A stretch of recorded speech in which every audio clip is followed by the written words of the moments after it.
Hi everyone. I was planning a grand like welcome to my live. I'm broadcasting from Edinburgh kind of intro, and I really wanted to join from in front of a castle. I tried while we were at preview. There's just this huge castle. It's there just right next door neighbors. I think that's really cool to have a castle neighbor as a castle, whatever you say.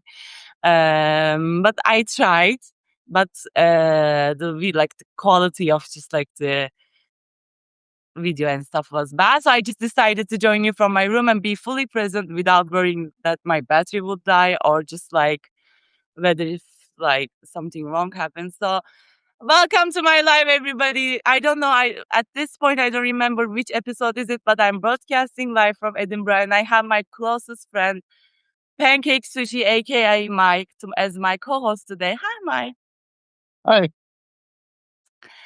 I'm not gonna just how so thank you for joining me as in my life today, Mike.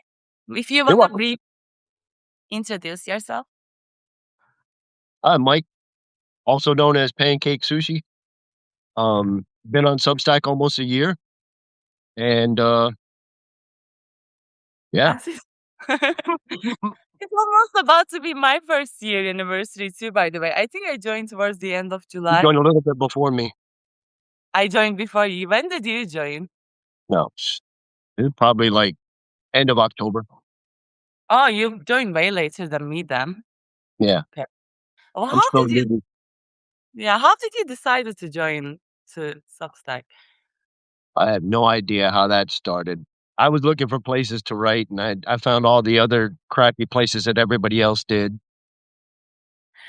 Kathy is saying that you look more like a Mike. Does he, Kathy? Less pancake sushi, more like a Mike?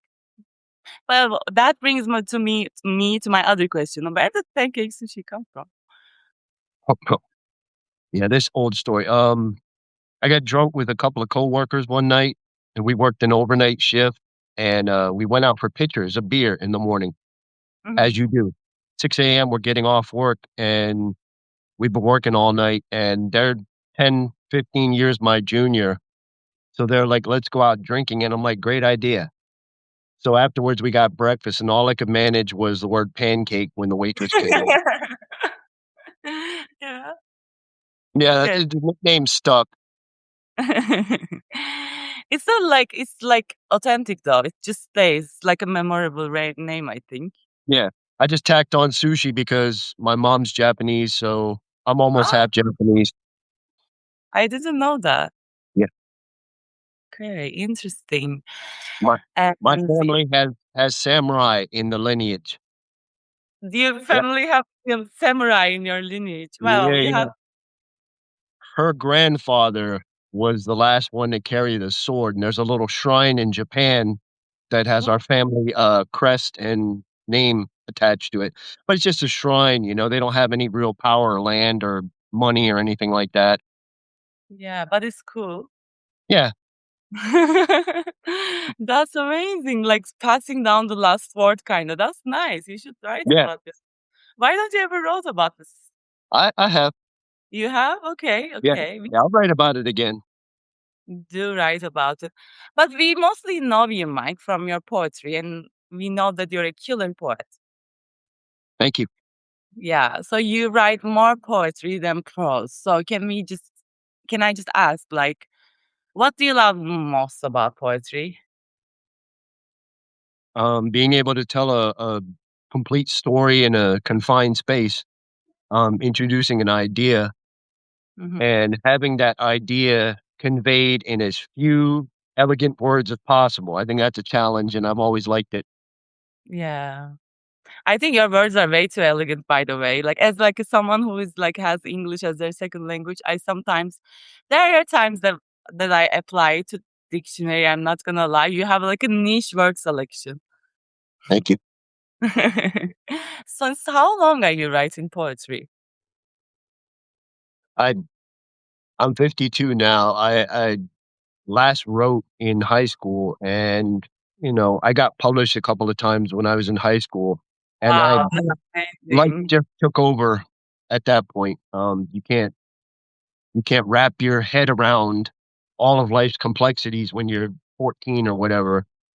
So, over the years, the skills atrophied and, I just let it go and got on with life. But, Mhm. oh, I just decided to come back to it, see if I still Well, got it. you still got it. First of all, I think we all would agree, but it's amazing that you got published at for, like, high school. And I was like 15. That's It was so sophomore year of high school.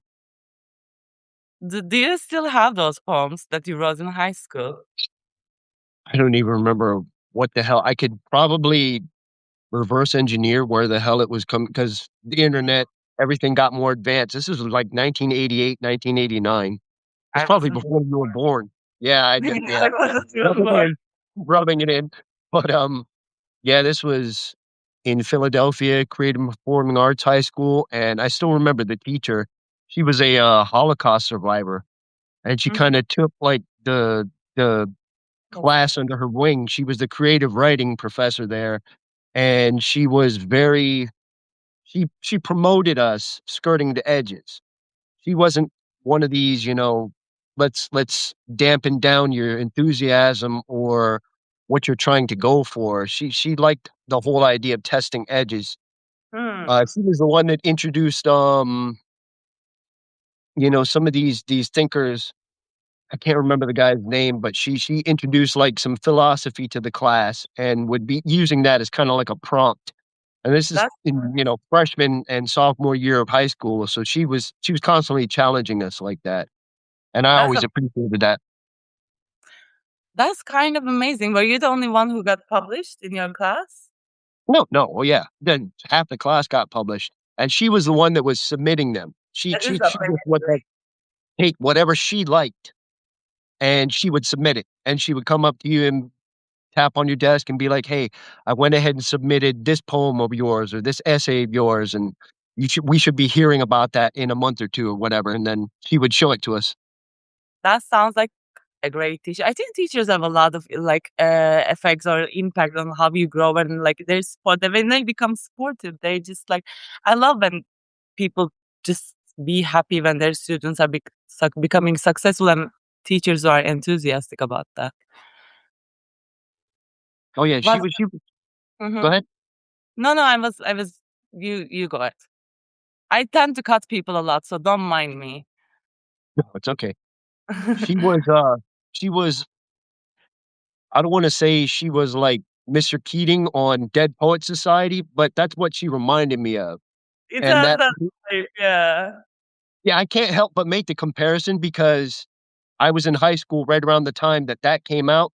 She was one of my teachers when that movie came out, and I was like, "Yeah, this really reminds me of her," because she would kinda push us in that direction, give us little gentle nudges and Mhm. say, "Hey, what if you took this idea?" She would sit you down at her desk and go over what she liked and what she didn't like, and then kind of propose it to you like, "What do you think you were going for here?" She really made you think about your own writing. She reflected it back to you, and she took the time to do that individually with everybody. That's amazing, I think, like, that is very I think that's, like, loving your job is, would you agree? Yeah. Well, no, she had the luxury of it too. It was a creative and performing arts high school, so they didn't accept everybody. Classes were relatively small, and she could take that time and individually what she had, like, less than it was close to 30 kids in her class, so she took the time to speak to each one individually, and that did show that she cared. Kathy is asking, "What is that accent?" Brooklyn? No accent? You mean Yeah, Amy's act? n we all know I'm Turkish, and we all know that I don't like my accent, but I'm not sure. I'm finding out stuff that I didn't know about you in this live, by the way. I didn't know that you went to a creative arts high school. Yeah, that was in Philadelphia. Before that, that was culture shock. Before that, I lived in, San Diego, California.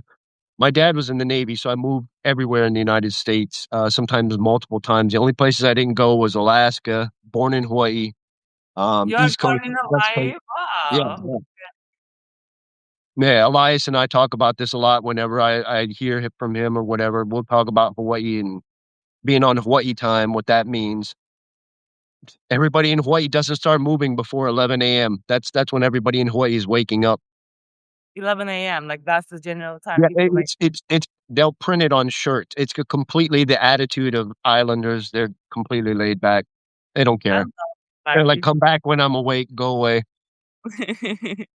I love laid back people though. That was like people didn't wake up at 11 a.m. when I was in Sri Lanka, but they were all laid back. They were like, it's just like chill. It's like, and they would become so happy with so little things. That was very inspiring to witness there too. I don't know about Hawaii. Yeah, I never been. I've been to US, but not. I've been in US. I've been to LA, Orlando, and Miami. I didn't. I'm not gonna lie. What do you think about LA? Since where did you live in California, Oh by the god, way? you have to ask Dory that. Um, I did live in LA for a little bit, especially my uncle was in, Orange County, which is kinda like the ritzier area, I know that and there was the OC, OC well, TV yeah, series. I'm the second for teen TV series. I watched all of them, so yeah. he and his wife were yuppies in the '80s, so they're wealthy, and, there was a couple of aunties that I had that lived in, different parts of, like, the LA sprawl. It's just huge. If you ever go there, it's not like London big, but it's pretty big. I Mhm. mean, London takes up half the United Kingdom, so Yeah. Okay, I didn't know that. I'm a bit bad with geography, but what was I gonna say? I found LA a bit overrated when I went, but I was just like I was a sophomore year in high school and I couldn't see much. I went to a language school and they called me a troublemaker there, by the way, because like I had this friend, like this best friend, and she was smoking at the time, and I wasn't smoking at the time, but I was just like an agreeable person. And then like we just didn't do much. For example, I would just talk a lot during the classes and I would get punishment. And like most of the trips, they didn't allow me to go because I got punished. I would just stay in a room and they, like no phones allowed, no talking allowed, no sleeping. 5 hours you'll just sit like this. And it's especially difficult if you're someone as hyperactive as me. So I just maybe I'm not like the best like had the best experience to not like LA, but at the time when I went there, I found it a bit overrated, I think. yeah, California, all it is really is just a big city that was out in a deserty kinda area. All of California is like that, but they've got agriculture. It's a big state, and it's got nice weather is what California is all about. It's a mild climate. It doesn't change too much one way or the other, and that's his big attraction. Yeah, that is I would be appealed to that too. I never went, but my mother loves San Francisco, by the way. What about, this is the first time you said you've been to Scotland. That Ah, I can't believe. I am, yeah. This is the first time I'm in Scotland too. Yeah, so tell us about Edinburgh. Okay. First of all, it just like has this so much medieval vibes. Everybody, like almost every building is something like I'm not sure if it has a history behind it, but every building is just looks historical and like almost like in every 1 kilometer there's a bagpipe playing somewhere. Uh, I made the mistake of saying like very loudly, I wish bagpipe would stop playing. And then you should have seen the way people looked at me and my friend got angry at me. Like you shouldn't say these kind of stuff out loud here. There are like so I have just mostly explored the town so far and it's nice. Like it's very nice. It's walking distance everywhere itself. Like you can just I've never used public transport since I've been here. I would I would show you guys my room. Did you like my room's view when I showed you in the preview? Like, is it worth showing people? I don't think it's worth it. It's not great. You kinda see, like, a couple of apartment blocks, and Yeah, that's I about it. love. I've been to Arthur's Seat the first day I came. Is that It what was that hill is behind? Is that what yeah, that that hill is? Okay. I don't think that's Arthur's Seat. Yeah, I don't Okay. think. I think it's on this side. It's quite close to the university, and university itself is very centered. Um, so like the first day I came, I just want to share this with my Substack family too. Like, so first day I came here, just like the whole as not only as Scotland, but just like how was the experience here has been. I've been very overwhelmed in London before I came here, and like I woke up the day I was gonna come here feeling like very heavy and feeling like the first thought that I had in my mind was, where is this life going, kind of thing. And then I came here, like I just like went, like kept moving, and prepared my luggage and stuff. So when I came here, there was this presentation that like orientation presentation meeting, and that the woman's name, the program director's name, Lauren Pop, Dr. Lauren Pop. And when I saw that doctor there, I realized like I've always thought doing a PhD. I always like PhD was one of my goals in my life, but it was just like a goal that I would assume I would accomplish in psychology because I done my master's in psychology and I done my bachelor's in there. And then I had this light bulb in my head, like, why don't I do a PhD in creative writing? And I just thought with ChatGPT, like, can I get in? Blah, blah, blah. And it's that research, like, you need a research question. And I don't know how many of you watching our viewers here I read, but I have this essay that is called I Spent My Life Chasing the Dopamine I Was Losing. So I have both ADHD and Parkinson's. So I just find that fascinating to just the overlap because like Parkinson's brain is naturally cannot produce dopamine. Like it's just all that mechanism doesn't work. And when it's more you get older, it's just like more cells die and then you start shaking all. And and like the ADHD itself is just like a chasing of dopamine. So I just emailed that first day I came here to the UCL, London in the university to University College London, yeah. yeah, I emailed the UCL's program director for creative writing, and she said it's just like this much. It's still open ended, but she emailed me back the other day saying that my research question is very promising, and like gave some informational details. So even like coming here, I always knew like I had the feeling that this was was supposed to happen because Prague just I had spent 4 months thinking that I was going to go to Prague, but then everything just collapsed, and I ended up in Edinburgh enrolled in the program a week before it started. And so like I just felt like it was aligned. I hope it works. People, please manifest for me and I will get hear some of the like at least one of the supervisors that I emailed soon. So like that was like one of the biggest things that had made me kept me happy since I got here. That itself, people are so cute. I have a friend that is literally reminds me the Cam in Modern Family. Like every time I talk to him, he's very sweet. And the other people are everyone's just so friendly. And we have these like tutor groups that are smaller, and we each have like one tutor. Like our group is around 8 people, and I've learned a lot.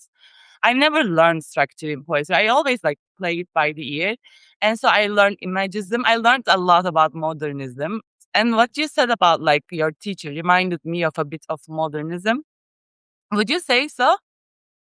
Like, do you think it has a relation? Like, because she was like challenging and breaking stuff. Because modernists were like, I would like, would you say so? I mean, you can even say, like, modernists.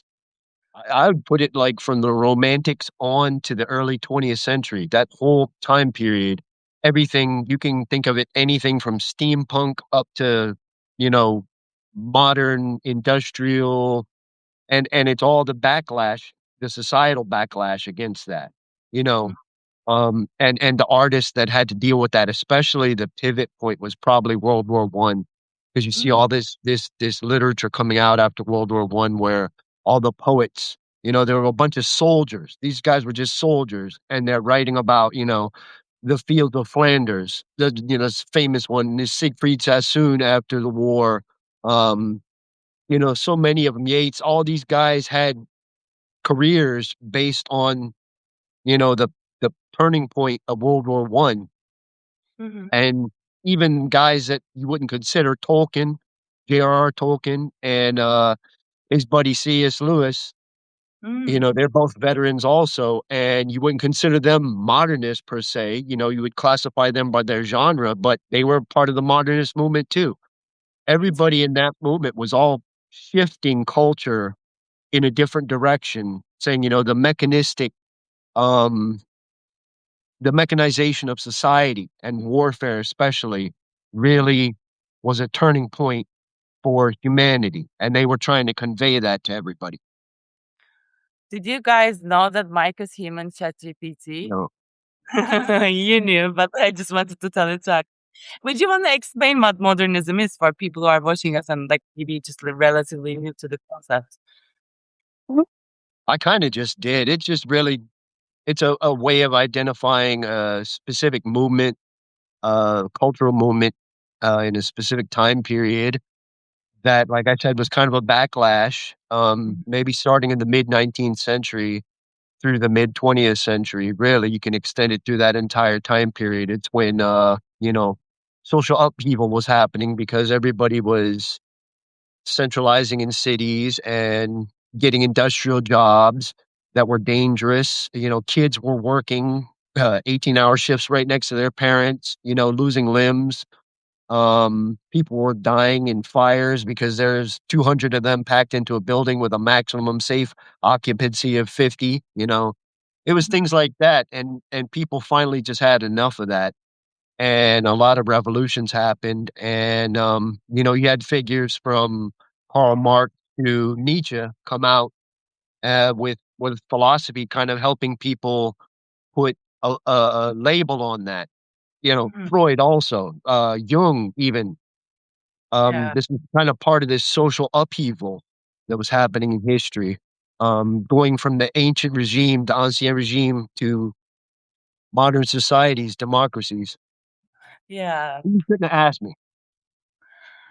You kinda explained how how it rolls though, yeah, like you explained the beginning, like how the regime started, like origins kind of a way. So like I also learned from here, so like I will also it's like so I will if I were to share my learnings, modernism is a movement where artists or writers or just like poets would defy the structured form of poetry, like like how poems are like written according like the meters and the rules, and especially one of the people who are just like T.S. Eliot, for example, he wrote Wasteland. In one of our lectures here, we studied, like, we talked about Wasteland. I found that interesting, and they just, like, they brought the fragmented, right, like, fragmented poems, and just like, sometimes. So it's that it's as you said, it has like a lot of its core like impact is coming from the World War I, because like Wasteland itself as well. That's what I learned also. Like so, like what else I thought. So that's just in generally like making the like throwing away the structure and making a new structure that doesn't follow the rules kind of ways. Would that be like would that be how you Yeah, define that's it? really where prose poetry started. Mhm. You can even throw people like Franz Kafka in there because, Yeah, that true. was metamorphosis is you're kind of throwing away these were repulsive, almost societally repulsive ideas, like you said, where you're taking the structure down in poetry. This is Mhm. what they're doing with prose. They're kind of going off in this direction where they're challenging the mores and the values of society and kind of pushing against those boundaries. Mhm. I like modernists because they did that, by the way. I like to just like experiment and do stuff. Like I think that's like and also like as like modernists also like had a lot of effect now in the contemporary literature, just like poetry itself, right? Would you say that? Yeah, too, and I talked to you about it the other day about, like, Bauhaus and some of the mid-20th century, art movements, like modern art, and people are like, "What is this?" "This isn't art," but that would qualify too. They're pushing boundaries. This is not what you traditionally define as something, so here's my interpretation on it because I'm following in the footsteps of this boundary pushing movement. Mhm. Yeah. So who would you say your favorite poet is then? We can go with somebody. Yates was great. Any of these modernists, do I have to pick a modernist? Let's just pick a modernist since we are talking about Yeah, it. we'll go with Yates then. That's one of those great World War One poets, William Butler Yeats, and, Sassoon was great too. That's why did you pick your what happened? Did someone text you? Your face immediately got serious and just we just saw you up closer. Yeah. Sorry. Okay. I am not ready to be left alone by my co-host yet. I'm still new with the side business. We lost your video, Mike. Are you here? If not, I'm just gonna keep talking. Okay. We lost Mike Yeah, for a while. Are you here or no? yeah, I'm here. Okay, great. Okay, great. Sorry about that. No, it's okay. It happens. As I told you, like one time when when hadn't just started my live with HBR, but HBR was like James was just doing lives and I was his guest. My battery died. I was just gone for like 15 minutes, but it was chill. I like the chill, like, oh, we're all human. We can make mistakes kind of live podcast that obviously set shows we're not professionals. It gave me a warning that my internet connection was unstable and dropped me from the feed. Okay, I get it. Yeah. So you said that. So what is then your favorite poetry form? I'm just asking these questions about poetry to you because you are like well known with your verses and like, yeah. Mm, so my favorite form of poetry is the way I write. It's free verse. It's prose poetry. Um, I don't like the rules either, so I kind of identify with the modernists. Um, Yeah, it's I do. important to Yeah. know them. It's important to know them, but you don't have to be bound by them.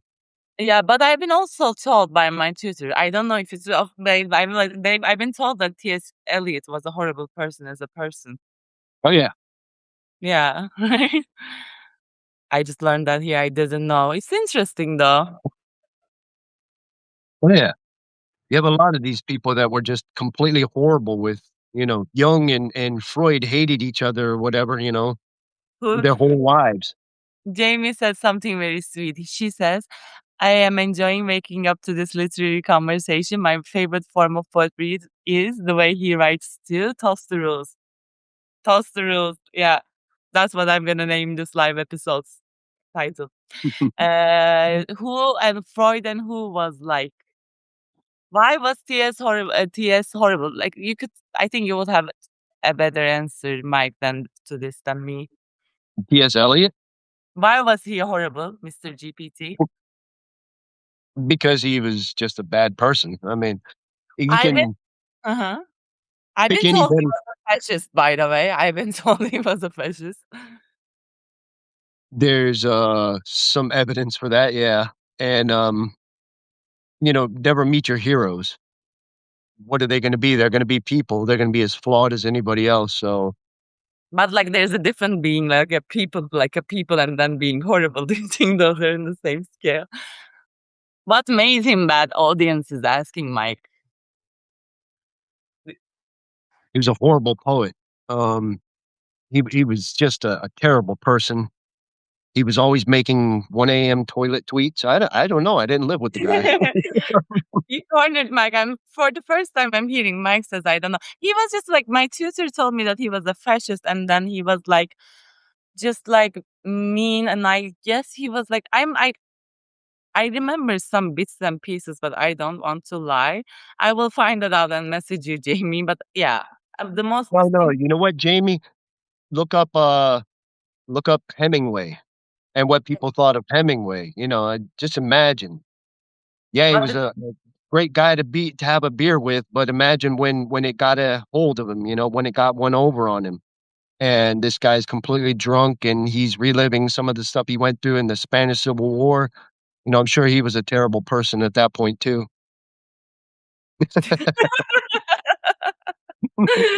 you're laughing, but serious, right?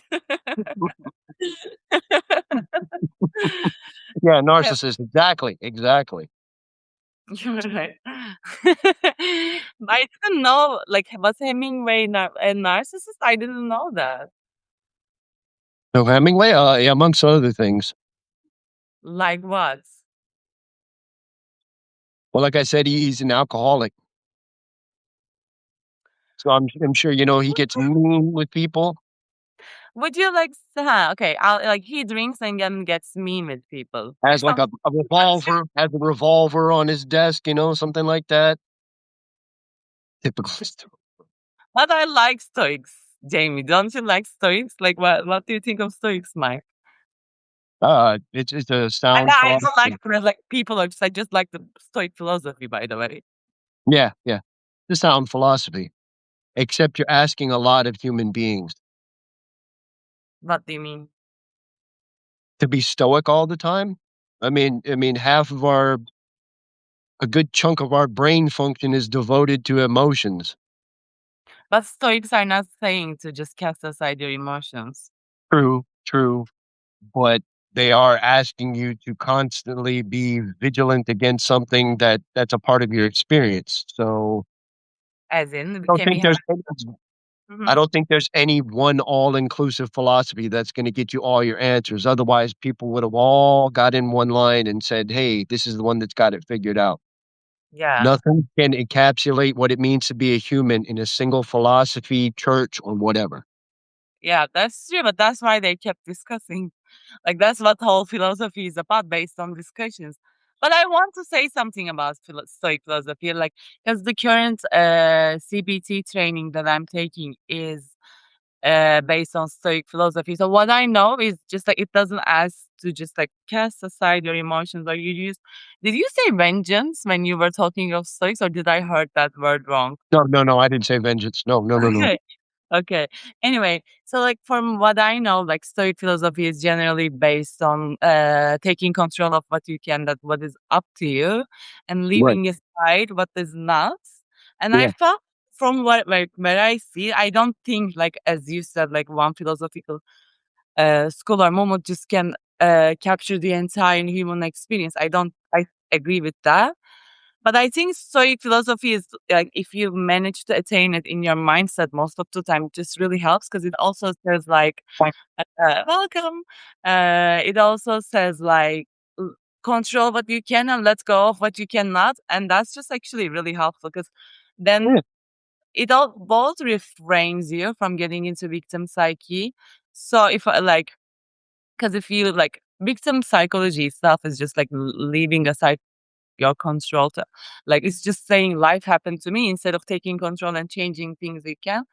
So there's a little lot of things I resonate with Stoic philosophy. I'm not saying it explains it fully, but I think it captures a lot compared to some other schools, I would say.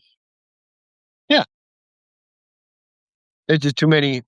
What was Jamie saying about toxic masculinity and stuff like that earlier? Um, yeah, there's a lot of people using that as a philosophy to try and, Yeah. resolve the male loneliness epidemic or whatever. I didn't know that. Can we have a bit of elaborate? Uh, yeah, that's a Will whole be a fun conversation. On like that's today's live is like intellectual commons. That would happen to me. It would be fun. Also curious now. about what? You About just what you just said. I can't repeat that toxic sentence. masculinity, blah, blah, And blah. its relation with Stoics. It will be like that. This will be a great topic. Yeah. Well, So, it's like, and its relation to masculinity, toxic masculinity, people. That's what we are discussing. Okay. you wanna just focus on the toxic masculinity part? No, first of all, don't portray me as someone No, that. no, no, no, wait, wait, wait, wait. This is an interesting thing too because, we have a lot of military guys, a lot of military bases around here, and you can always tell the military guys or ex-military guys because they have those, Spartan shields and helmets on the back, the stickers all over the back of their truck next to their gun rack, and What it'll say, kind of stickers, though? "Huh?"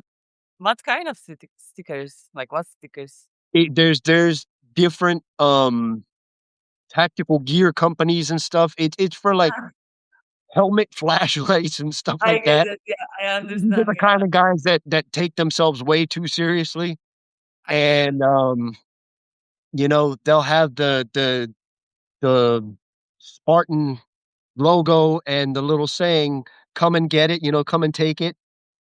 The laconic statements written in Greek all over the back of their truck, and that's what I kind of associate the 2 ideas with, is that, Stoicism is very popular in that mindset. People who like the Spartan stickers all over the back of their truck, they like the Stoic philosophy too. It's But very why? big in that community. That's so interesting. Why? It's because they built a mythology. It's not even a correct if you look at the history of Sparta, it's not what they think it is. That's kind of like a myth that's been built up around Sparta that it was this temple of masculinity where everybody went to worship against the swell, you know? These guys these guys were working out all day, they were getting buff, and then they would go whip somebody's butt, you know? But that's not what it was about. It was not about, this society, and it was kind of a society that failed precisely because of what the institutions that they put together. Um, Sooner or later, when there's 200,000 slaves and there's 20 of you, the slaves are gonna kill you and rise up against you, and that's what ended up happening. Mhm. Sparta was a failed society, and tying the whole idea into Stoic philosophy is I don't think the 2 match up at all. This idea that you wanna be hyper aggressive and then this idea that you wanna have control of your emotions, they're incongruous.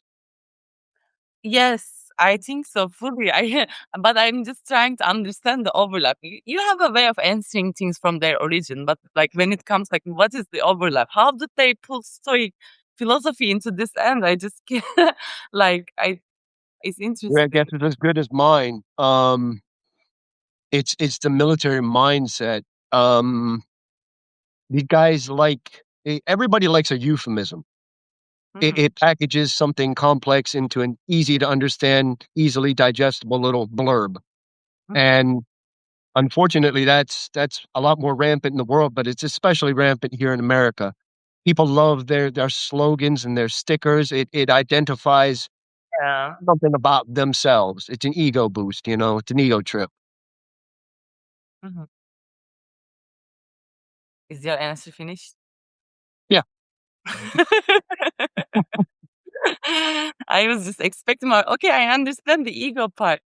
But what I'm asking is like, okay, I also understand that humans have a way of like abusing everything and like just diverting and diluting stuff and basically corruption. We have a tendency that we can corrupt everything, but I'm just trying to understand why did this toxic masculinity got like which part of Stoa is feeding this? Ooh, I didn't know I was gonna be on trial for toxic masculinity. Hang on. I gotta come up with a defense here. I gotta come up with a I'm defense not here. No, I know. I'm just messing with you. I can't explain where the crossover comes from, honestly. Like I said, I think the Dunning-Kruger effect has I that he doesn't know, and he's again repeating, he is known as human ChatGPT. Okay, yeah. no, I think that the Dunning-Kruger effect has a lot to do with this because, for those who don't know, the Dunning-Kruger effect basically says that dumb people act a lot more confident than smart people do.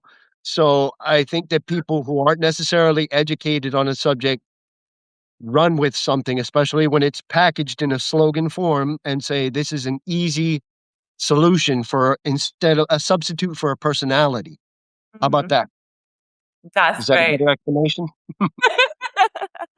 I love that answer. Thank you. Okay. I get it. It's interesting. I found it interesting just generally. But so you mentioned that your high school teacher who got you all published, Yeah, like just Mrs. as Rabinowitz, never forget her name. what was her name? Mrs. Rabinowitz. Mrs. Rabinowitz. Is that did Mhm. I say correctly? Interesting. It's nice that people leave such marks to you, though. You said she asked you like some philosophy and then asked you to write. What was that? Do you remember? I don't remember I was 14 at the time, so How many years ago? Because like I think I asked you if you remember because I think don't how ask me to do math. 38 years ago, I guess? Something like that. So, she, I wrote a kind of a it was my feeble version of a dark poem at age 14. You think you're deep and you think you understand the world, but you don't. And, so she sat me at her desk like she did with everybody, to come and have the little conference with her, Mhm, and she starts telling me about, what the Holocaust did, mhm, and she shows me her numbers. She was a little girl.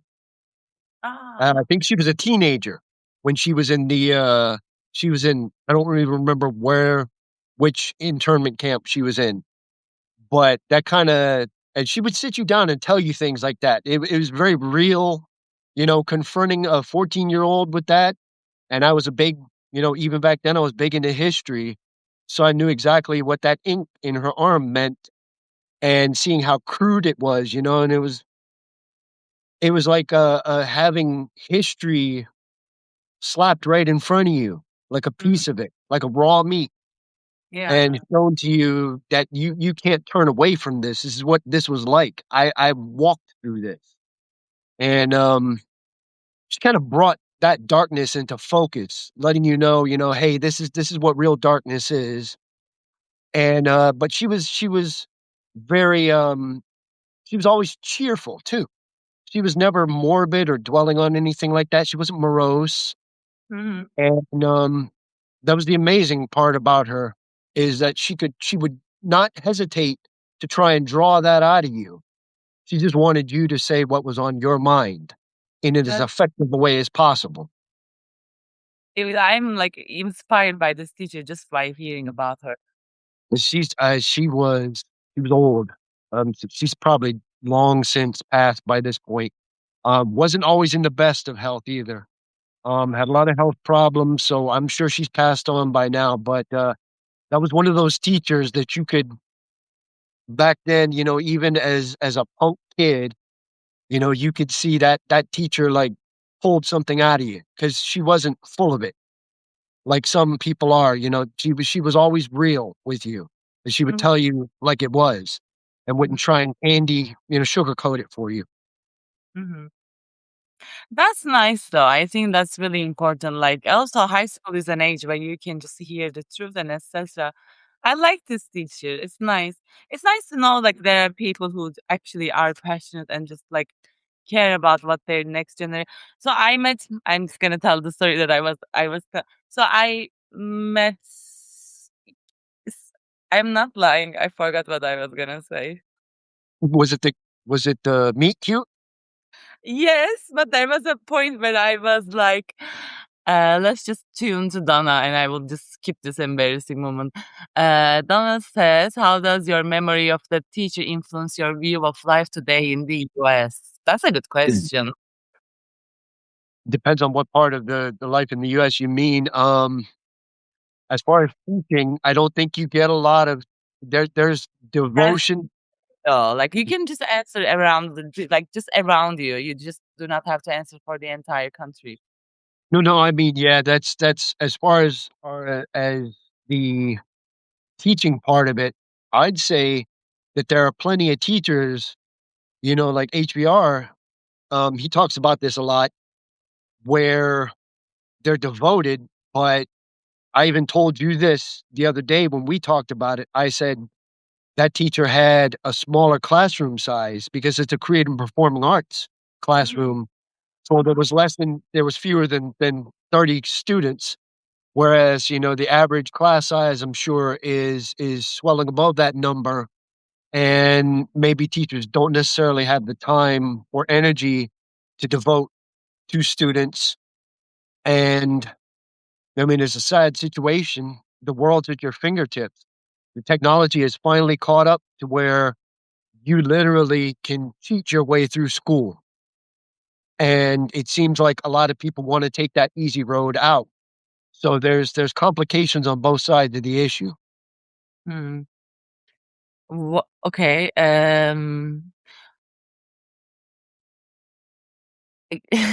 Too much. I was just thinking, you said complications in the both side of the issue. I was thinking of Donna's question. So it's like, what issue? I understand what you said, but it's just generally, does the like this like because like this teacher okay? Donna clarified it for me. Thank you, Donna, because I couldn't frame the sentence. Mm. What I meant was in terms of current immigration efforts and detention camps. Yeah, So, as far as that goes, the political the minefield in here today. All right. So anyway, yeah, what like God, I'm not afraid to answer this. Um, Yeah, we have Right. want to make the best. Detention camps and immigration efforts. No, you're good. Sana, You're you good. know? Don't be sorry. This is fine. I came here to talk about poetry, but instead I'll No, give my views on this. No, no, we no, no. I'm yeah, teasing. I'm teasing. Completely teasing here. So the thing about that is that had our political leadership been educated to the point that they could understand how this ties in with the teacher. I'm trying to tie it all back to the teacher and wrap it up in a neat little bow here. I But sometimes don't know how to answer a question. I just start talking and then it's somehow like I just like share a lot of information, but like in total it answers the question. So start where it comes from and just I think it ties back to where what Donna is asking. no, I was trying to BS my way through the answer. Yes, no, you're right. Don't do a spit take. Okay. Anyway, so I think if the internment camps, as far as all that, Donna is gonna yeah, make it. I got to see this one now. Okay. Interesting. But I know I know this, but for just can I just ask which where do you live in US, Mark? East Coast. East Coast. Yeah, I and I get you. I get you, Donna. I get you, Donna. I get what you're trying to tie it in. it's just like okay. Donna is saying your teacher lived through a Holocaust. She influenced your writing. So how that this like having that past experience with her is currently affecting your life, considering what situation US is at the current moment. Okay, she just simplified it Our in one word. voices, no, it's fine. Um, will affect writers today. Of course they will. And the sad part is that that's going to be 30 years from now. So I don't know if my faculties will be at the point that I can see what the effect is. It'll be the same for, let's say, the Arab Spring in what was it, 2012. What kind of voices, what kind of evolution to the culture and the writing has happened since then for them? I would compare that to this today. Um, I don't think people's voices are going to be. I think it's important that the writers here keep writing about stuff like this, keep it in people's faces. But I also think that there's a fragmentation in where it's not just your attention economy that you're talking about, but there's a fragmentation where your attention can go. There's too many different sources for your information to come from. And it's up to each individual to sift through that information, find out what's valid, and then make decisions, informed decisions based on that. So you're not going to know what the real effect of that is until a half a decade from now. So we will see. All I can say is we're living through some trying times. True. Okay. I just want to save you from this trivia. And I want to play this game with you because it's just like more like it's a fun game and I don't want to end today. It's usually like 1 hour is the time, but we can carry on. I enjoyed the conversation. Do you have somewhere to be? No. But I wanted to ask you something because you mentioned voice about writer's voice, and since you and I organized a contest that's prompt was like our prompt question. So I just wanted to ask that question to you. So, what would you say? Like, what is the story that your voice is trying to tell? What is I didn't get it. We came up this question together. What is the story that your voice is trying to tell? What is the story that my voice is trying to tell? My voice is trying to encapsulate all of life and creation into a single coherent poem every single time. That's such a broad answer. Can we just like I think that's what I sound like. I told you once though. Like, can we have like okay, encapsulate your voice is trying to encapsulate the life into a single poem. But what is that for you? What are you trying to encapsulate then? That's the question. I'd say you can ask yourself the question, or anybody can ask the same question of themselves in their own brain. What is life? everything is life. Everything from I talk about that's why my poems are always quantum dynamics and stuff like that, because it's all part of life. True. God, death, whatever. Your love, your sorrow, your depression, Mhm. your bad marks in school, your cookie breaking, the milk you spilled. It's all part of life. True. Um, it's impossible to capture all of it, but every time I write a poem, I set out to do that. Mhm. Interesting. Yeah. So you just like have these broad topics that you just generally like to like about In other everything. words in other words, you're not gonna pin me down to more than that. I tried. Okay. Uh, okay. So I want to ask you. So this is the game that we play. Thanks to Quantum Quill, my beloved first guest, and he brought the game to our life first. It's a game of storytelling. So it just has these prompts, and it's a good game for writers. So it's just like there are questions like this, and we can just ask like few to each other and then wrap it up. Um, is that okay for you, Mike? Yep, that's fine. Okay. Would you rather? Okay, so there are three questions that are personally okay. So I think this question suits you. Tell us about a time you saw something. This is a boring question. I changed my mind. Oh, I'm quite like me on these. Like nothing changed. Okay, I'm just so picky. Okay, I'm just gonna read this one. Tell us about a time that you ignored your instincts and what Ugh, happened. We want precise and answers this time because this is about you. these are such vague questions. This is not a vague question. What is it like? Yes, What it is. question that is A vague? specific time that I ignored my instincts, well, let's see, my instinct was to floor it through the light and it turned red, so I had to slam on the brakes, that's I'm gonna corner you. You have no escape from me. I ask too many questions, and I'm gonna get that personal answer. Okay, so like a time where you ignored your instincts, like you felt like you should be doing something, whereas you just said okay, but maybe you listen to your logic more. yeah, I should have turned left instead of right. Wish I had gone to college sooner, blah, blah, blah.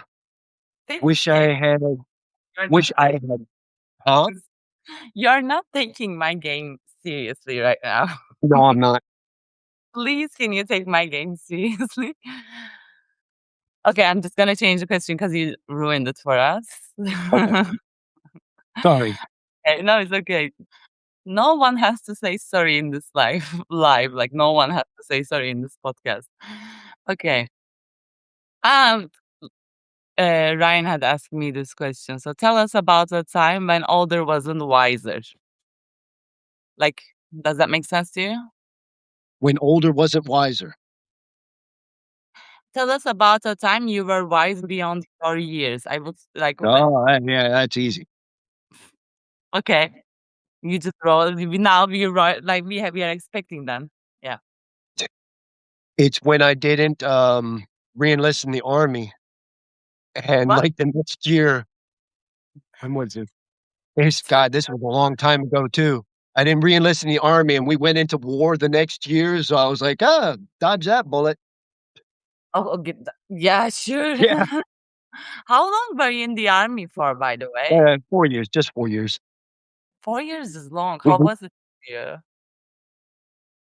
It it's not what it's cracked up to it becomes a job just like any other job after a certain point. Yeah, you're doing exciting things are blowing up every once in a while, but, it's just a job. Here. Sorry. But so I'm just gonna use Donald's question frame and gonna ask you, but how do you think being in army for 4 years is impacting your life? Like how you experience life or how you view things do you think right now? I think the Army, like everything else, was an experience that informed the person that I am. Glean everything I can from every experience I've had. So, pulling out life skills, how to deal with stress, especially Mhm. because that's the kind of thing they make you do things like jump out of a perfectly good airplane in the middle of the night. Did you jump, And right? yeah, I did that one time. How did it feel? Just how you think it would feel. No, it's like if like in normal terms, if you weren't doing it in the army, that would be called skydiving, right? No, it's not skydiving. Don't tell me you jumped without the parachute. No, no, no, no, no. Of course not. I wouldn't be So talking. what made it different then? Okay, I understand the point. I know it's army is different, but I've always been interested. Like that's like skydiving is on the top of my bucket list, one of the things. So maybe I should join There's the a army. door. There's a door, Hmm. and you stand in the door and push yourself out, and the wind catches you because you're jumping out of something going 300 miles an hour, and the Hmm. wind catches you, and there's something attached to your shoulder right here, and it's supposed to pull out your parachute as you're jumping out the door. And Hmm. sometimes it does, and sometimes it doesn't. And then what happens when it doesn't? Well, you better hope your reserve chute works, otherwise you're gonna have a Okay, so that's so little scary. spiral down to the ground. And And no, that, no, I never saw anybody die or anything like that. They had a couple of people break legs and, that kind of stuff happens. You take a lot of punishment on your body when you're doing stuff like that, going out of helicopters and planes. It hurts your hips, your knees, yeah. your back, so it beats you up a lot, but it's fun. Seb says so. Seb says skydiving is fun, but the version of me and Seb is imagining is different than you experience. But I guess so. What was the like hardest thing for you when you were in army then? In the military, the boredom. Or You're always mm, doing nothing. So they find things for you to do, like go mop the sidewalk. Sounds mhm, stupid, but they'll make you do things like that. Here's a couple of toothbrushes. Go clean all the dirt out of the cracks at the headquarters. They'll make you do things like that, busy work, and you sign a contract so your life is forfeit to Uncle Sam.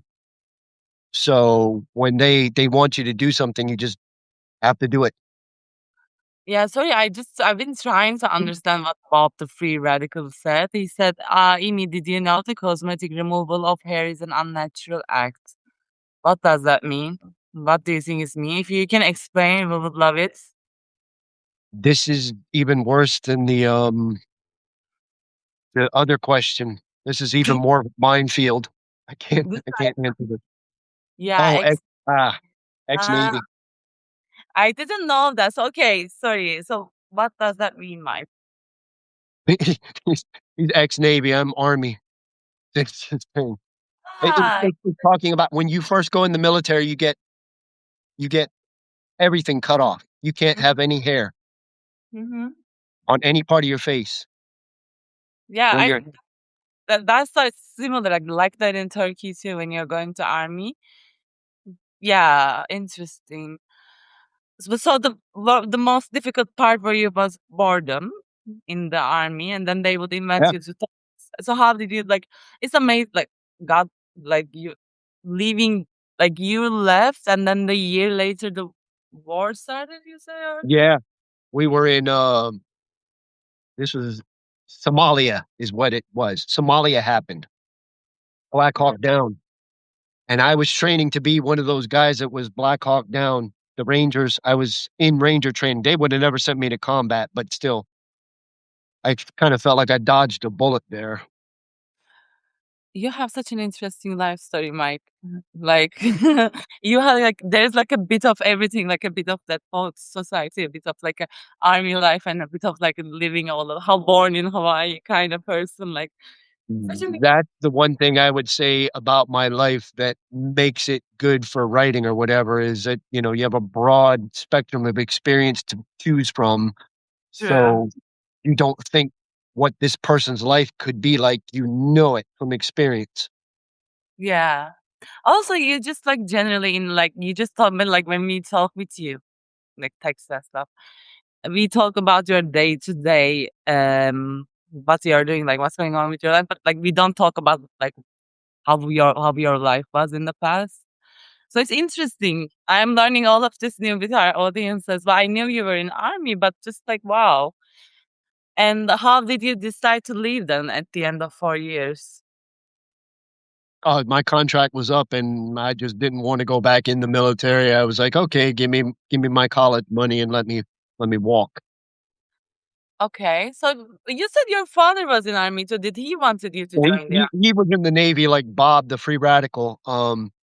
He was in the Navy for like 25, 30 years or whatever it was. armed service? Okay, Yeah, I couldn't live that life. occupation, I guess, right?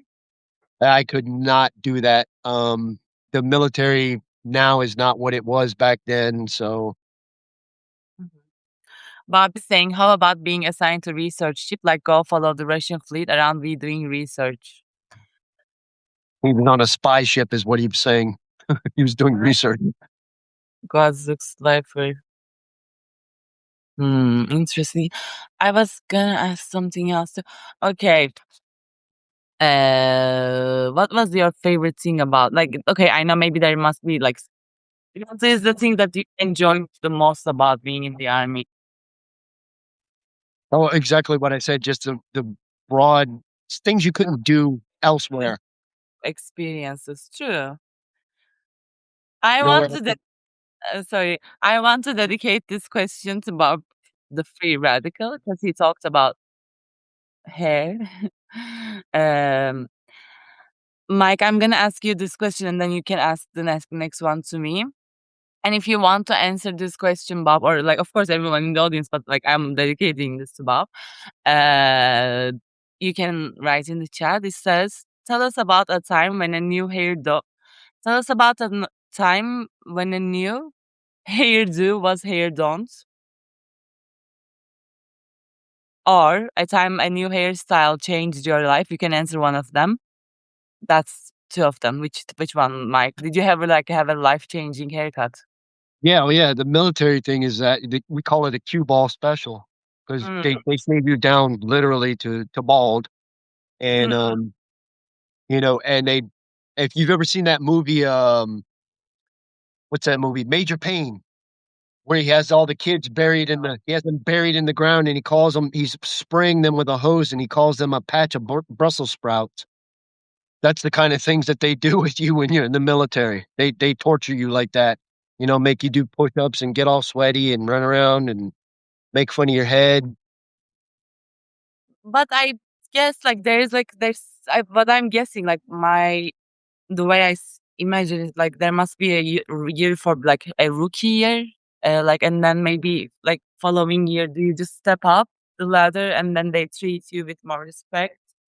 Basically, what it is they're gonna make your life hell for, like, a month or 3, and then for that 1st year, you're just gonna be doing nonstop training, and they're gonna be torturing you as much as possible, and then you start to gain some self-respect and some freedom, like, you don't have to wear the cue ball special anymore, you can actually grow your hair out a little bit, and, eventually, they do let you certain places will let you grow some facial hair like a mustache if you can't grow past to the edge of your corner of your mouth, that kind of Mhm, thing. mhm, But, mhm, it really depends on where you're at in the military or what you're doing, and some of the, people in charge of you have a lot of authority. They can dictate what they want done in your life more than, your manager down at the local Walmart can mhm. or your Understand. supervisor at a school. I had a similar experience. I just want to read Bob's answer. Thank you. You're welcome. The hippie days, we never got haircuts. How positively mad. Look up what AGTR5 is or was. I wish I lived back in the hippie days. I would love that. What you said about the army reminded me of my high school. Like, it's of course like not even like a relatively the same degree, but my high school, like, it was first. I studied at the American high school. Not in Istanbul. I'm from another city, but it was for 5 years, and we took like one of those years was prep year for English. It was just like mandatory because afterwards, following that year, all of our classes were in English, even like chemistry.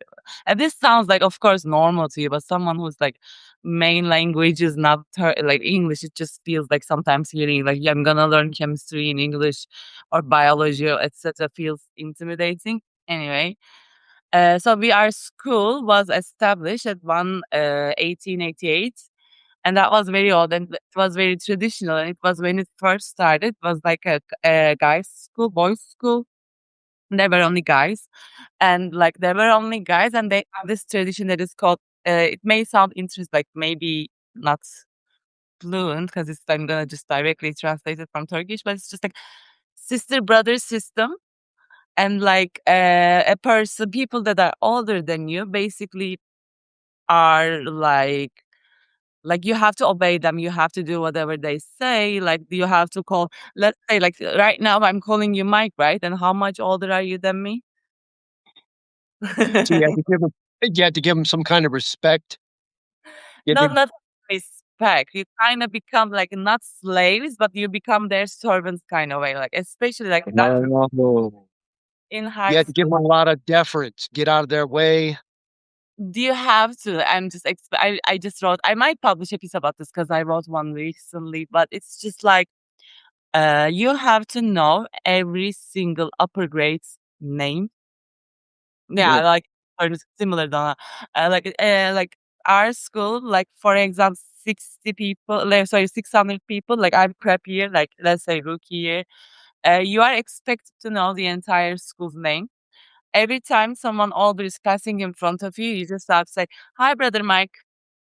Hi, sister, blah, blah, blah." Like you have to, but whenever they pass, if they just like, if they change their mind 5 times in 1 minute and pass in front of you 5 times, you just have to say, "Hi, my this, hi, brother, my God." And it's just like they can yell at you if you don't be honest. There were times like they would invite us. So they like where they hung out with their friends and they would ask like, "What's my name?" A girl called me an idiot once because I didn't know her name. That was traumatizing. I went home after that and cried, by the way, because it was like it's like What grade was this in? How old were you? I was for this was like fresh. I could say freshman, but rookie year in high school. I was like 13, I guess, around that age. Oh. So if like an older grade comes to you and says, "Mike, get me a water from the canteen," you have to get it. They don't have to give you money either. One time, like upper grade, like older sixth grades, girls, they I don't know why they were annoyed at me for something, and so they wanted to pick up on me. So they asked me to find a bobby pin, like a bobby pin, like just one. Do you know what bobby pin is? You know it, right? Like those Yeah. like of course, they didn't need it, and of course, I couldn't find it, and, like, it's just, like, my entire break went on, like, "Oh, but, like, that's just first year," and then the more that you grow older, the more you have power and authority. So, like, when you become a senior, you just rule the school. Everything is, like, whatever you say is the rule. That was the kind of school. Yeah, it's a form of bullying, Donna, you are right, and that's just, like, try and I hated it. It made me like, "Oh, okay." When you become older, it has its advantages, but like I never used those advantages. I was like, I didn't like the system itself, and like it was the most intimidating time. Like you're already trying to adjust to a group of people you just started going to school with, and then imagine entering to the school bus. And my school was one of the big bus, like 25 people. You as soon as you enter, people are like this. They expect you to tell her, "Good morning, brother Mike. This is what you're expected of." Every single one of them is staring at you, and I that was horrible for me. The first year was very difficult. We would just have prints of all the grades, like prints, pictures, and names, and we would study their names like we're studying exams. We were actually like, and then when they would invite us to their like where they hung out, it would call name quiz. That was my Yeah. high school. What Donna was saying, I was gonna say the same thing. It sounds like hazing. Kinda. Mhm. You get a lot of that in the military, college, whatever. Sounds like a father. I did write about this, Donna, but I haven't. I started writing it. I haven't, but I'm gonna write about this. It would be great. That's a good idea. Do you wanna how I do you have time, Mike? I can't just like talk and talk. I already missed the dinner. So that was my high school. That kind of reminded there are several high schools in Turkey that uses the same system. They're trying to remove it though. There was so crazy things that were happening in my high school. There was a time. No, it's just a long story. Anyway, now it's your turn to ask me a question. And like we can, I think, wrap up in 15 minutes. If that's 20 minutes, let's say 20. Okay. I'm not okay. No cheating. Okay, you read it. I already saw the quick you read it. A My time you got exactly what you wanted. Your there greatest gift. I can answer my greatest gift, which is a bit of like a bit of a heartbreaking answer for me. But I never got what I wanted as a gift, like exactly. Only when I told my father what I wanted, he got me. Like there were times. At the time, I'm gonna give to answer this. I have this necklace currently. I can't wear it because its chain is a bit tangled. My mother bought me this necklace. Do you see it? Yeah. My mother bought. This is my like. If this necklace disappears, if I lost it, I think I might be depressed for a month. I will be so sad. My mother bought this to me when I was at first grade, and she's like, it's a bit like it has like. Mm, it's valuable, and like she said, like, and I hated that when she bought me gifts because when I was a child, I was obsessed with opening gift wraps. I was just like, I didn't care. I was just like I want like number of gifts, and because this was like standalone something that was like enough to make up for several other gifts, so they just got me that. And I said like, why did you get me this? Why didn't you get me toys and blah blah blah and this other stuff? And my mom took away the necklace. Then you are not appreciating this right now, and you probably lost it. So she took away the necklace, and then she started wearing it herself for a long time. And then when I finished my university at the time, when I was doing when I finished my university, my sister there was a time my sister was should I say this? I'm just gonna say, let's just keep these vibes brutally honest. There was a time my sister was struggling with addiction after I graduated from university, and my parents were in town, so it was just like a complicated. And my aunt had a breast cancer, and she's okay now, thankfully. But like, it wasn't a good time for my family, and I was coping it in the most avoidant way, going out every week and just we meeting with friends kind of way. And my parents came to take my aunt to Istanbul to take my aunt to a doctor that could be good, that wasn't in our hometown, that like had the technology that wasn't available at the city that I was from. I didn't spend much time with them when they were there at the time, and I felt really guilty when they left. And while they were there, I kind of teased my mom by like saying like, "Why are you wearing my necklace? That's my necklace. Give my necklace back," kind of way. And then she just said, "No, I'm not gonna give it back." And then when I called her and told her that I was feeling bad and guilty because we didn't really properly spend time, she told me to look at the library shelf in the living room, and she left the necklace there for me. That was cute. That's my story. You have to say something, Mike. I don't know what to say. How old is the necklace now? Oh, we all know I'm an oversharer. I think, yeah. But Donna said it. Thank you, Donna. Sweet. Thank you. That's what I was expecting to hear. He didn't even smile, people.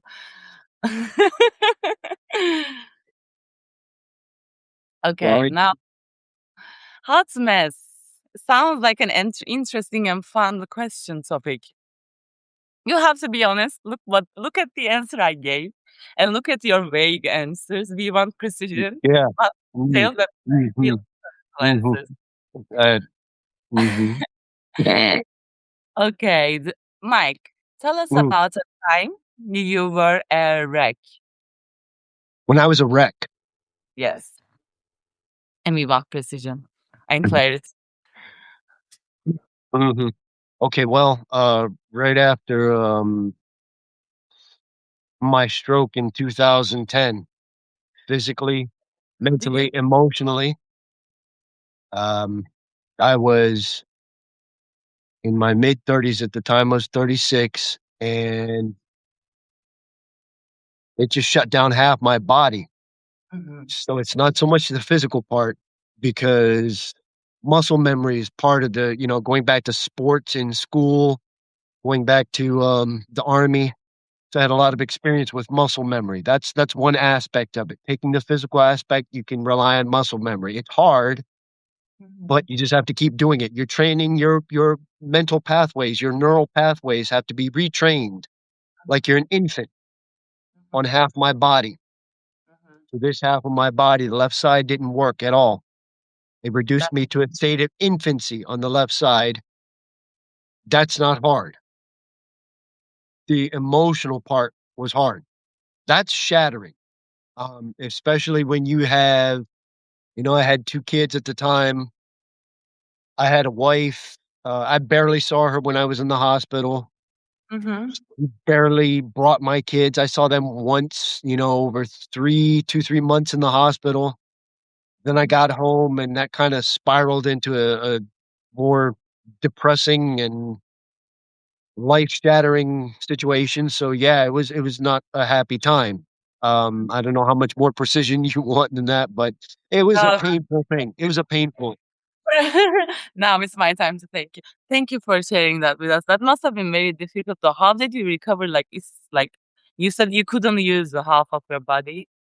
Hmm. I think, right? How did You you you just gotta keep like? Did you just try to keep practicing those muscles, or? you do exercises, you lift weights, shuffling cards helps, believe it or not, Mhm, because if your left hand doesn't work or your left foot doesn't work, you need to exercise one part of your body, and it's not your hand and your foot, it's your brain.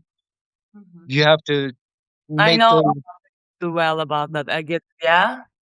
you have to make those synapses fire again and rebuild the neural pathways, and it's possible, but it just takes a lot of repetition and try hard.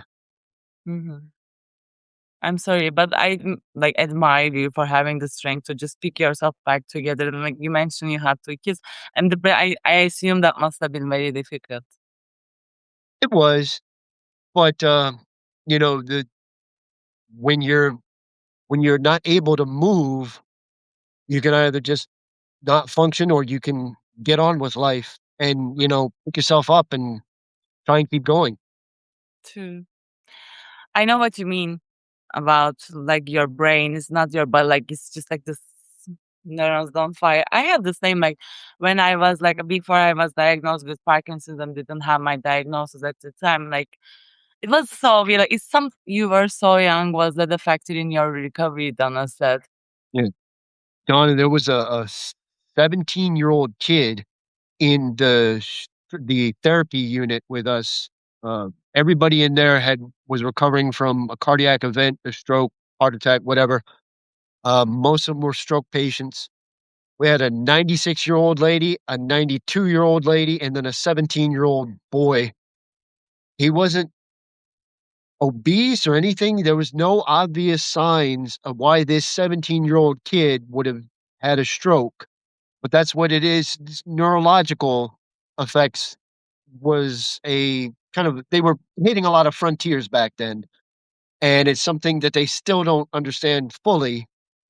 But the technology's gotten a lot better, and who knows why the heck this 17-year-old kid in good shape plays on the football team just collapses on the football field one day, and then they bring him to this hospital, and he's in there with us, and we're all middle-aged and 90-year-old people, and here's this kid right along with us trying to relearn how to use his body. Yeah.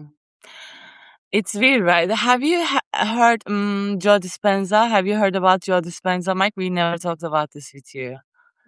What is it? Have you heard about Joe Dispenza as a person? No. Okay, so Joe Dispenza is when I said it's too long, I just started wrong. So Joe Dispenza is someone who had I guess stroke or just like he couldn't like Was it paralysis? How would you say it in English? I don't wanna make a fool of myself. Like, he was, like, paralyzed below the neck. Yeah. Okay, great.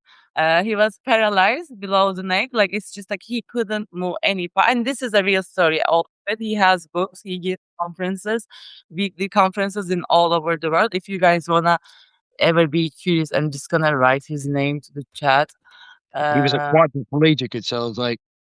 This is the guy. So he had paralyzed below his neck, and no, like doctors kept telling him that he will never be able to walk. Like there's nothing that could be done. I don't know about the process. I don't know how they did. I just know it's like this story overall. But he had after when his doctors told him that he will never able to make it. Was that the actor who did? No, that's not the actor who did Superman. But he, in his mind, done himself a neurological surgery, and he, as I've heard, like I've been told this story very basically, but it's just like he stitched or like fixed every, but of course like it's just like not in a unfocused way. He has must have done like a lot of study practice, and then he's like he recovered. He did this to himself. He's like he made himself a surgery through his mind. I maybe not I may not be able to tell this in the best way, but you can look it up. And now he gives conferences all over the world, and there are people who are again paralyzed who end up standing up at the end of his 1 week conferences. Like people who cannot, more like people just, and there are people who give testimonies that they stood up when they couldn't ever paralyzed below. Yeah, that this was what it reminded me. I don't remember who the guy was or if he was famous or wrote a book or anything, but there was a guy who did, they have his videos on YouTube, and he documented himself. He would take little short videos of his journey and, like, day whatever, and counted it, and it was, like, however many hundreds of days that he did, where he showed the progression, and he did the same thing. He stood up out of the wheelchair and Mm-hmm. taught himself how to walk again, and he had, like, a trainer Yeah. with him, Are we and he was talking about doing the parallel that? bars. By the way, Benjamin, I think it's just you because people are seeing the chat, I'm assuming. Are we talking about the same guy right now, Mike? We might be, I think we because are. I remember seeing his journey or whatever it was posted on YouTube, and I watched it, and I was just like, "Yeah." Yeah. He has What's your this. excuse? Hmm? At that point, you're asking yourself, "What's your excuse? Why can't you do this?" And it's interesting for me when I couldn't walk. It's just interesting when your neurons, your brain doesn't allow you to do something because like you know from since age one, you know how to walk, of course. Like Mhm. but you just can't. That's like that was some of the most interesting experiences I had. So I would, when I wasn't diagnosed with Parkinson's and when I wasn't taking the medications that I'm currently taking, uh, I would go for like an hour of walking practice with my mom. She would come with me because like I couldn't go. Could have gone myself, but like it was embarrassing to just like cause like it was just like a weird.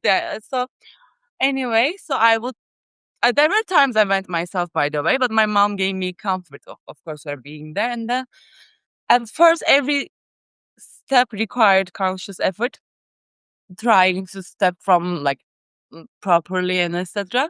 And then one day I discovered that I felt like it was about like there was this interesting switch that I discovered. It's like I've tried, like try forceful conscious effort, take a step with your conscious effort, and then my body will take it automatically, and then I will start walking. That was so interesting. Do you understand what I mean? Yes, Yeah. muscle memory. It takes over. Like body is just like a brain itself. It's just so interesting. It's yeah, it was interesting. But like that's like that doesn't carry kept going the whole day. Like when I finished the walk and went home, it will just like fade away. But yeah, that was interesting for me. If, I know how to walk, I have a slight limp, but if you ask me to run right now, like, if the aliens are coming down and blowing up the White House, I'm just gonna be standing there watching it blow up, and I can't run from that. If I run, I fall. I remember when my daughter was still an infant, Mhm, and where were we? At an amusement park or something like that. She got away from me anyway, and she went mhm, booking straight for whatever the danger was. She's gonna go fall in the water or something like that, and I mhm, can't run, but it was at that point that I discovered, yeah, you can run. It's just mhm. something there's a what you were talking about, something Yeah. hit that trigger because I went from, like, limping, not being able to walk very fast. She books it, and I chase after her, run, and scoop her up before she fell over or whatever it was, and I was like, "Okay, how come that worked?" But, normally I struggle to even walk, and it was just the instinct took over, so something That was about yeah, yeah. How did you feel when you died? Like, that was that feeling was like, when that rush came and when it took over, I don't know, how did it feel for you? I'm looking for a word to just, like, when your body takes over and you start doing it. I sort of felt I almost wanna say invincible when that happened. Like, I felt yeah. yeah. Did you feel like that too? Or like, how would you feel when it happened? Yeah, yeah, there's a bit of euphoria involved with it because you're rediscovering, it's like, wow, I'm all of a sudden I'm healed again. I can. How did that work? How did I all of a sudden able to? How was I able to do that again? But Mm, you quickly realize, okay, well, you're right back to your own limitations, and you're realizing that you're struggling again. So you're trying to figure out how you can bottle what you just did and mass produce it for sales. If I could do that, I wouldn't be talking to you right now. I'd be hanging out with Peter Thiel or something like that. But, that's it's gotta be something that you're capable of. And like I mm, said, if we can just figure out the unconscious part that connects our brain to that automatic ability to the motor skills taking over without conscious effort, mhm. then that would be great. I I think think we're both running into the same problem there, with the motor skills. yes, we didn't even know. We haven't. I didn't know this stuff. I'm so happy that I like do you this that we did this life, and I feel like there's another iceberg to discover about you. I'm not wrapping it up, by the way. I'm just saying I think we need to have a sequel of this life. This has been so interesting to discuss. I didn't know you experienced like similar these kind of stuff. Hi, Donna. Oh, goodbye, Donna. I love you. I wanted to say the like when I was like all of this was happening and before I was I think again before I was diagnosed, I was going to acupuncture and it was like a different like he was like he does not he was doing a bit of a different than the traditional acupuncture. And like he had his frequencies like separate like A, B, C, D, E, F, I guess. I won't explain this, but like together with the acupuncture, he never suggested like using medication.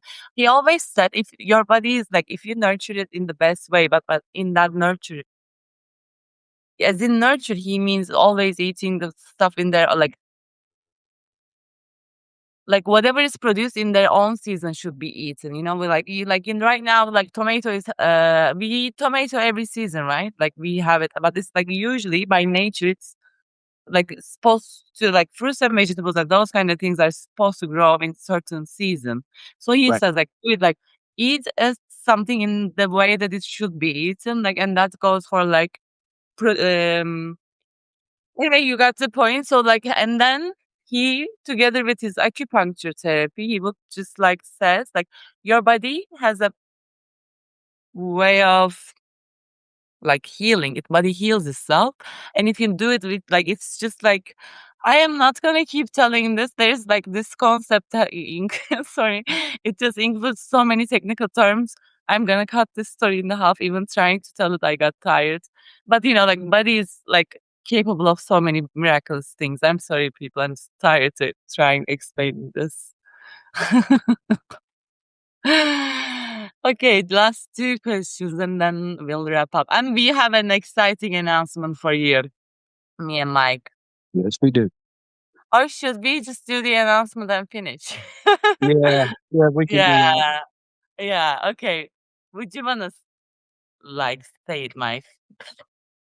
Well, I mean, we were planning on, having a series, co-hosting a series where you're handling prose and I'm handling poetry, and we are kind of doing a workshop on that weekly, once a week. So will be decided? So me and Mike will be starting a new series where we will have like I think it will be better not weekly but every 2 weeks. Where 1 week we will be having our workshops where I will be like doing workshops on prose, nonfiction, and Mike the other week, and then the other week will be Mike helping, like giving some tips and structures and like form about everything else. He will be doing it for the poetry. So yeah, this is a new thing that we have been discussing for a while. Like we just wanted to announce it during this live. Many of its parts is yet to be determined. We just said like let's announce it today, and we decided to wanted to announce, and yeah. So we'll be starting a new series where I will be doing workshops on prose, and Mike will be doing it on poetry. The details I think we will share with everyone soon. I really enjoyed this conversation, Mike. I hope our audience did too. And did you enjoy this conversation? Sure. Vague answers and all. This is such a fake sure. Like you could have said like sure. Did you Sure. really enjoy Absolutely. this? some- Absolutely. This Sure. happened with I think do you know what happened with James when I said James like something and he said, I don't really feel like excited or I just really do I don't I have like I spend time but I don't really spend a good 10 minutes a day. I just like so okay, I like your answer reminded me of that. Anyway, a huge thank you to everyone who has been listening to us for the 1.5 hours. This was the episode that I was most unapologetically myself, probably. I hope next week's episode I could show you some views from Edinburgh. I will try that. This today was a bit last minute. I hope everyone has a wonderful rest of their day and a great start of to their week from following from Monday. Take care. I'm just gonna close it now. It's just like I wish I finished like take care.